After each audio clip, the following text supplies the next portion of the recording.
Our God is holy. Our God is worthy. We give you the glory and the honor.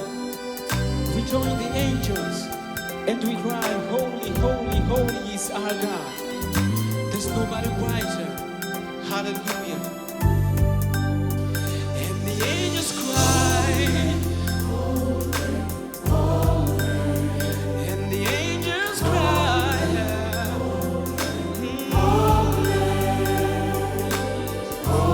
and the angels cry. Bonjour, vous êtes encore les bienvenus à cette dévotion Glory Realm. Ce moment, Dieu a quelque chose de bien pour vous et il est venu chez vous aujourd'hui pour faire les choses tomber en des lieux agréables, pour vous faire comprendre la destinée, votre destinée, qui vous êtes et qui vous devez faire avec votre vie. Et vous savez, lorsque la parole de Dieu vient comme si à vous, toutes choses qui sont incertaines seront réglées et il y aura la certainté parce que la parole de Dieu peut discerner les pensées du cœur. C'est ce que les Écritures disent.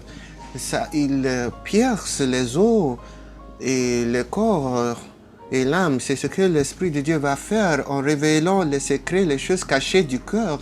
Et s'il y a quelque chose dans votre cœur que vous ne comprenez pas, et vous êtes troublé, votre cœur veut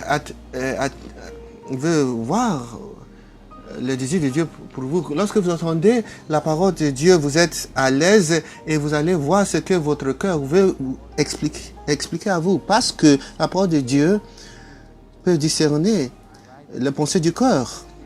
Dieu a mis dans notre cœur un esprit pour nous aider.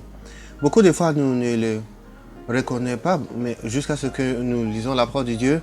Jean a beaucoup nous aidé. Jean, l'apôtre, a beaucoup nous aider lorsqu'il nous a dit les témoins de Jean le Baptiste. Ça a fait beaucoup de différence par ce qu'il a partagé et c'était formidable ce que nous avons vu dans les Écritures. Et maintenant nous allons voir ceci. Nous avons l'assurance de demain. Nos vies ne sont pas incertaines parce que la parole de Dieu règle toutes choses. Vous ne serez pas confus si vous avez la parole qui vous guide.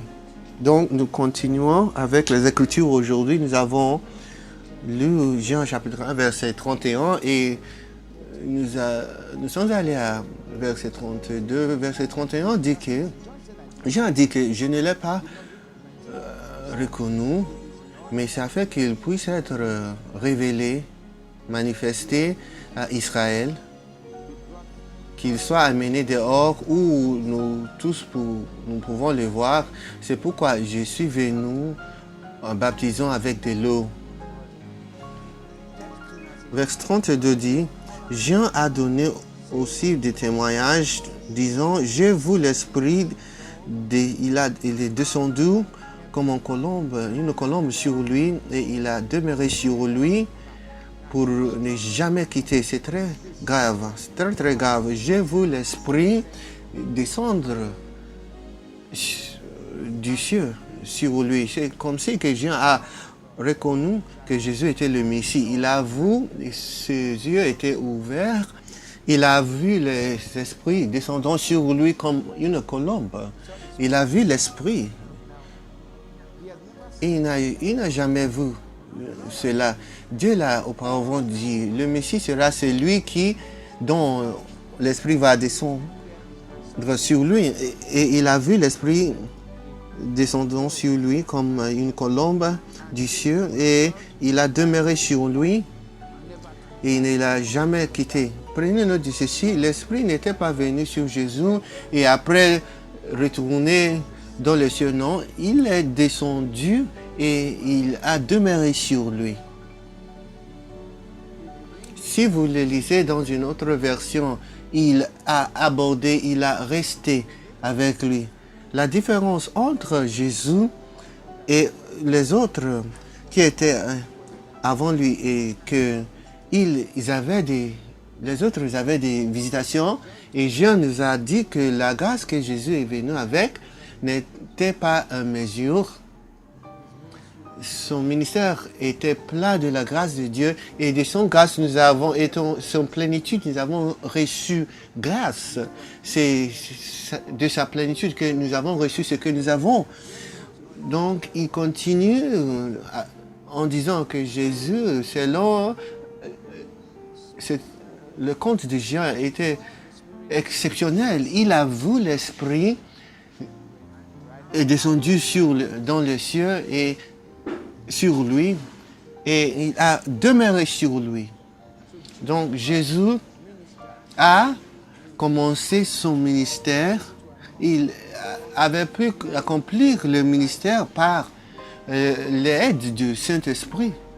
Et c'est très étonnant. Beaucoup de nous voulons faire le travail, les tâches que Dieu nous a données avec notre sagesse, avec notre compréhension ou capacité. Ça ne fonctionnera pas pour nous. Il faut toujours compter sur l'aide du Saint-Esprit. C'est lui qui fait la différence. Sans le Saint-Esprit, vous allez faire des assumptions, des suppositions. Il y aura des erreurs très graves. Sans le Saint-Esprit, on va lutter beaucoup. Et sans le Saint-Esprit, on sera frustré. Dehors du ministère du servant Dieu, beaucoup de gens ont essayé, mais ils n'ont pas demandé la présence du Saint-Esprit qui est très importante. Et Jésus avait le Saint-Esprit demeurant avec lui. Et c'est pourquoi après, lorsque Jean a parlé des choses que Jésus a dit, il a dit que c'est ce que je vois mon Père qu'il fait, c'est ce que je fasse.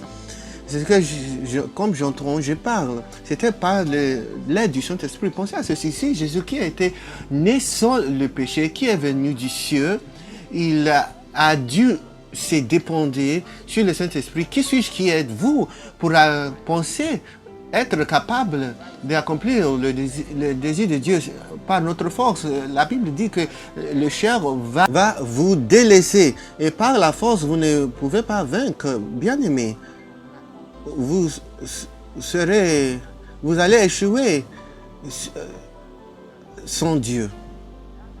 Et c'est pourquoi chacun de nous devons demander de Dieu qu'il règne dans notre vie. Bien aimé, si vous n'avez pas accepté Jésus comme Seigneur, je ne parle pas d'aller à l'église ou d'avoir un titre.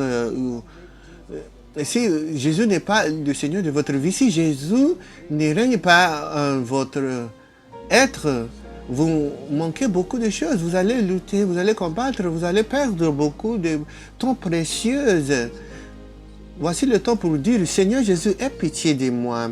Viens en ma vie, et pardonne-moi mes péchés. J'accepte que je ne peux pas le faire par moi-même. Je suis venu, j'ai réalisé que sans toi, je serais incapable. Aide-moi, s'il te plaît. Mets ta main sur ma vie. Relâche ton Saint-Esprit sur moi, afin que je puisse vivre la vie que tu m'as appelée. Que je te donne tout, mon âme, mon esprit, mon corps.